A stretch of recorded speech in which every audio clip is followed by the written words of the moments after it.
Buckle up, buttercups. We're diving headfirst into the wild world of finance.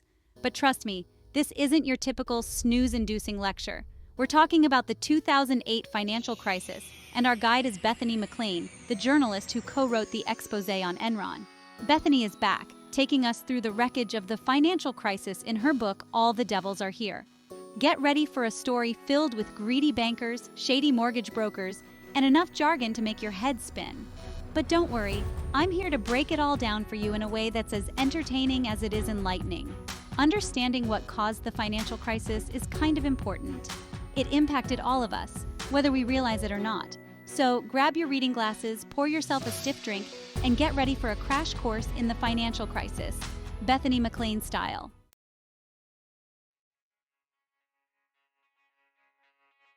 Let me tell you more about our fearless leader, Bethany Mclean. This woman is a financial journalist extraordinaire, a regular Sherlock Holmes of the financial world.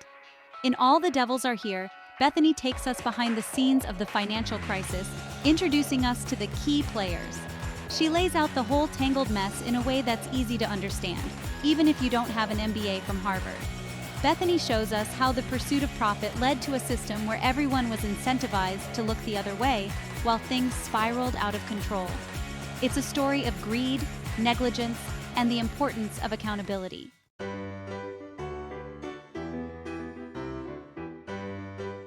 Now, I know what you're thinking. Ellen, this all sounds terribly depressing.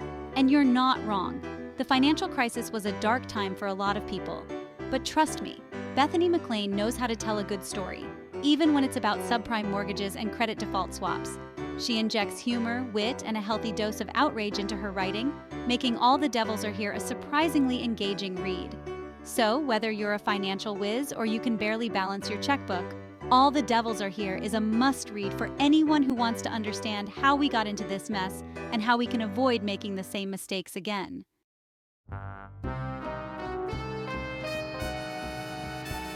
Remember those Lehman Brothers commercials with the soothing music and images of American flags?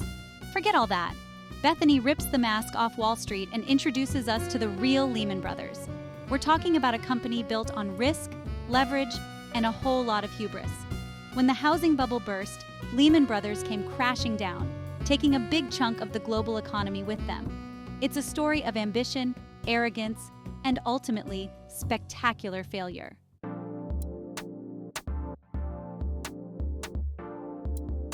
Next up, we've got Angelo Mozillo, the man who brought subprime mortgages to the masses. Mozillo was the CEO of Countrywide Financial, a company that was practically giving away mortgages. These were subprime loans, given to people who had no business buying a house in the first place. When the housing bubble burst, millions found themselves underwater, owing more on their homes than they were worth. It was a disaster of epic proportions, and Angelo Mozillo was right at the center of it all.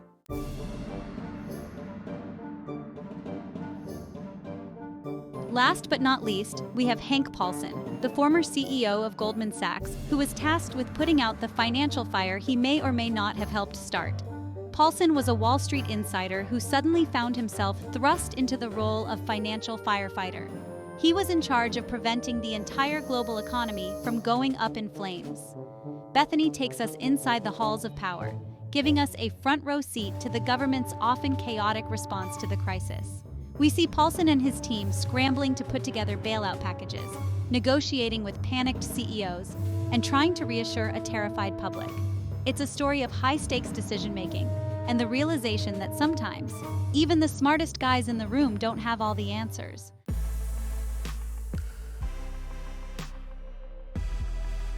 Now it's time to enter the wacky world of Wall Street, where they take perfectly normal things like mortgages and turn them into exotic financial instruments like collateralized debt obligations, or CDOs. Imagine taking a whole bunch of mortgages, some good, some bad, putting them all in a blender and hitting liquefy.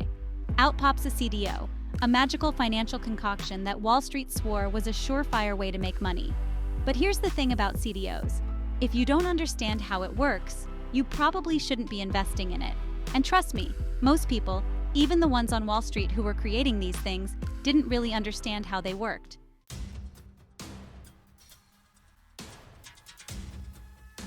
As if CDOs weren't risky enough, Wall Street came up with an even more ingenious way to gamble on the housing market: credit default swaps, or CDSs. Think of it as insurance for your CDOs, except the insurance policy itself was a ticking time bomb. CDS were like financial weapons of mass destruction, and nobody, not even the people who created them, seemed to fully grasp the potential consequences. You buy a CDS on a CDO, and if the CDO goes belly up, you get a big fat payout. Sounds great, right? Except when everyone starts betting against the housing market at the same time and those CDS start coming due, it's like a game of financial hot potato. And guess what? When the housing bubble burst, the music stopped and a lot of people got burned.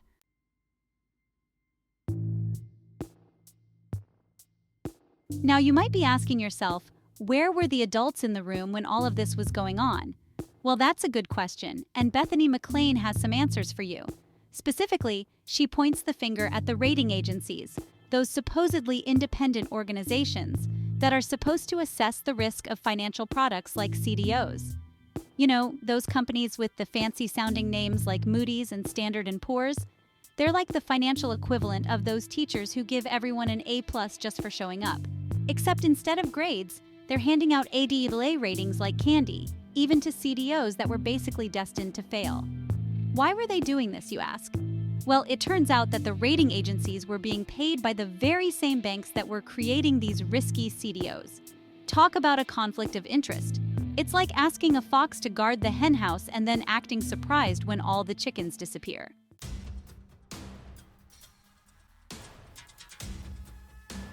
The housing bubble has officially burst, and those fancy CDOs that Wall Street was so proud of are going bust faster than a contestant on Nailed It. Remember those CDS, the insurance policies designed to protect against this very thing? Well, they backfired spectacularly, leaving a trail of financial wreckage from Wall Street to Main Street. This wasn't just a bunch of greedy bankers losing their fancy bonuses. This was a full-blown economic earthquake, and everyone, from your neighbor who took out a subprime mortgage to your grandma who had her retirement savings in the stock market, felt the tremors. Remember Lehman Brothers? Their collapse was like the first domino to fall, setting off a chain reaction that rippled through the global economy. Suddenly, banks were terrified to lend money to each other. Businesses couldn't get the loans they needed to operate, and people started losing their jobs left and right.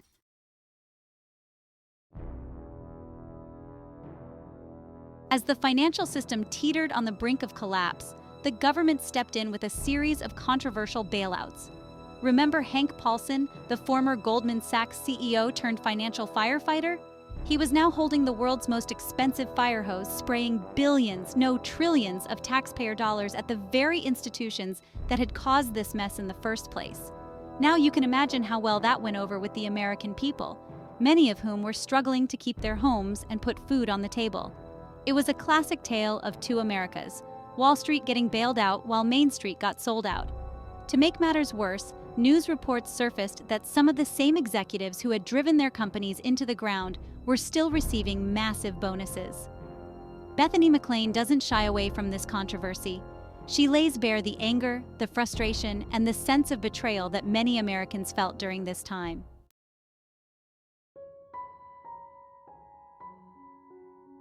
The Great Recession. Remember when we weren't talking about inflation? The aftermath of the financial crisis was a period of economic pain and uncertainty. Remember when we joked about eating ramen noodles and canceling Netflix? Those were the days. Unemployment soared, home values plummeted, and the stock market was a roller coaster. It was a time of belt-tightening and job searching. Bethany Mclean captures the human impact of the crisis. She tells the stories of families who lost their homes and workers laid off. It's a sobering reminder of the real people affected by decisions on Wall Street. Did we learn our lesson, or are we doomed to repeat this cycle? Stay tuned for key lessons and insights from All the Devils Are Here.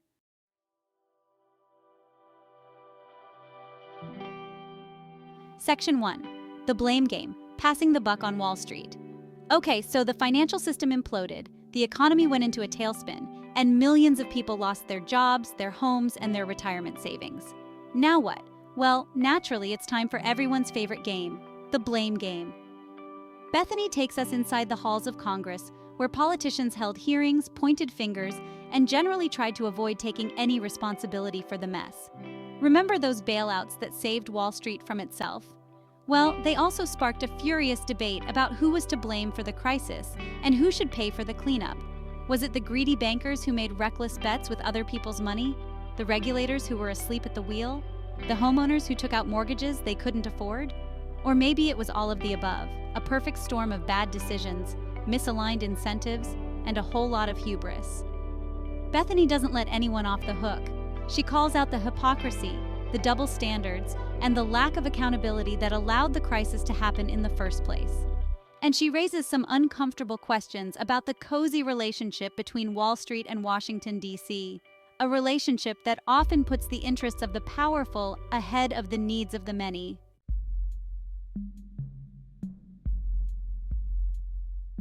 Section 2. The myth of the free market, when laissez-faire goes haywire.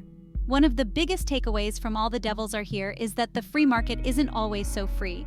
Remember those deregulation cheerleaders who claimed that the market could regulate itself? Well, they learned the hard way that sometimes a little bit of regulation is a good thing. Like, when it prevents the entire financial system from going kaboom. Bethany shows us how decades of deregulation, combined with a culture of excessive risk-taking on Wall Street, created a system where the pursuit of profit trumped all other considerations, including, basic common sense. It's like letting a bunch of toddlers loose in a candy store with unlimited credit cards and then acting surprised when they eat themselves sick. The financial crisis exposed the flaws in the idea that the market always knows best. It showed us that sometimes the invisible hand of the market needs a little guidance, a little nudge in the right direction, to prevent it from turning into a fist that punches everyone in the face. And it highlighted the importance of having strong regulations in place to protect consumers, investors, and the economy as a whole from the excesses of the financial industry.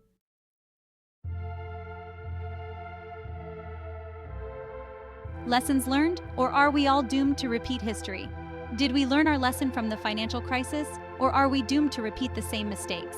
Bethany offers valuable insights and skepticism. There are new regulations and greater awareness, but issues like income inequality and excessive debt remain. So, what does the future hold? We can't afford to be complacent. We need to remain vigilant and hold our leaders accountable, because all the devils are still here.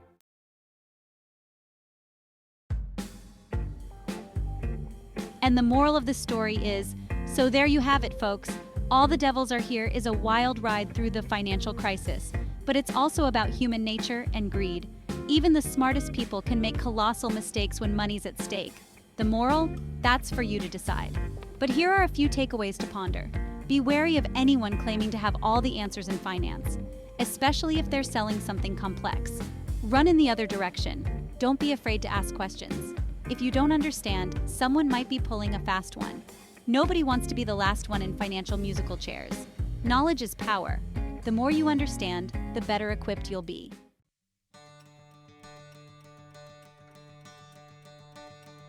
Financial literacy. It's not just for bankers anymore. One of the most important messages of All the Devils Are Here is that financial literacy is essential for everyone, not just Wall Street hotshots and economics professors. You don't need an MBA from Harvard or a degree in rocket science to understand the basics of personal finance, investing, and the risks and rewards of the market. Think of it this way. You wouldn't drive a car without knowing how to steer, brake, and accelerate, would you?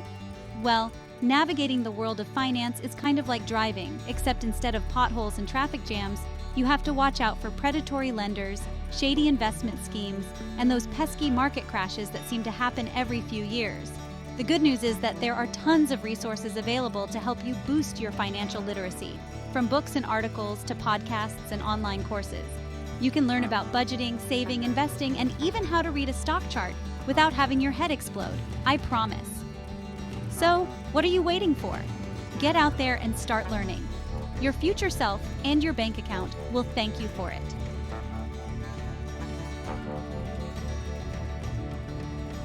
Stay informed, stay engaged, and keep your hand on your wallet. The financial crisis was a wake-up call for all of us. It showed us that even in the 21st century, the financial system is far from perfect, and that the decisions made on Wall Street and in Washington, D.C. can have a profound impact on our lives. The best way to prevent another crisis? Stay informed, stay engaged, and don't be afraid to hold our leaders accountable. Read books like All the Devils Are Here to understand how we got into this mess in the first place. Pay attention to the news and ask questions about how economic policies are affecting you and your community.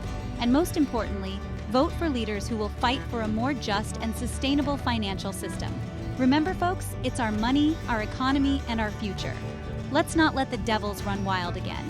And on that note, I'm going to go check my retirement account. I have a feeling it needs a hug and maybe a stiff drink. Stay informed, stay engaged, and keep on laughing, my friends. We'll get through this together.